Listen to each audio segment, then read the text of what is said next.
अकोट शहर पोलिसांची मोठी कारवाई. 235 किलो गोवंश जातीचे मांस जप्त. 4 संशयित पोलिसांच्या ताब्यात. सुमारे 47,000 रुपयांचा मुद्देमाल जप्त.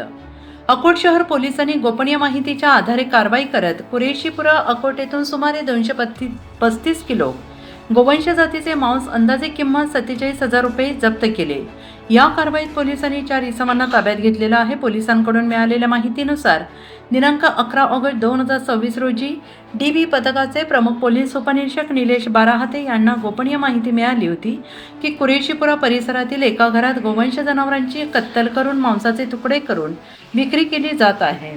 सदर माहिती पोलीस निरीक्षक किशोर जन्नदे यांना देण्यात आली. त्यांच्या आदेशावरून पोलिसांनी पंचांसह घटनास्थळी जाऊन छापा टाकला आणि या कारवाई दरम्यान इम्रान शेख इस्माईल वय वर्ष 34, अमील अहमद अब्दुल हमीद वय वर्ष 55, शाहरुख खान हिरखान वय वर्ष 34, मखदूम अब्दुल सत्तार कुरेशी वय वर्ष 61 यांना ताब्यात घेण्यात आले. त्यांच्या ताब्यातून अंदाजे 235 किलो गोवंश जातीचे मांस किंमत 47,000 रुपये असा मुद्देमाल आढळून आल्याने तो जप्त करण्यात आला.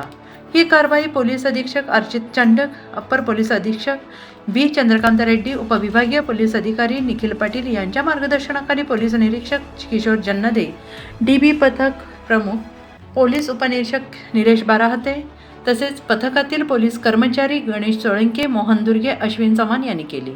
या प्रकरणी पुढील कायदेशीर कारवाई सुरू असून जप्त मुद्देमालाबाबत पोलिसांकडून तपास करण्यात येत आहे. सत्यवार्ता मराठी न्यूजसाठी संपादक रोहित गायकवाड, नाशिक.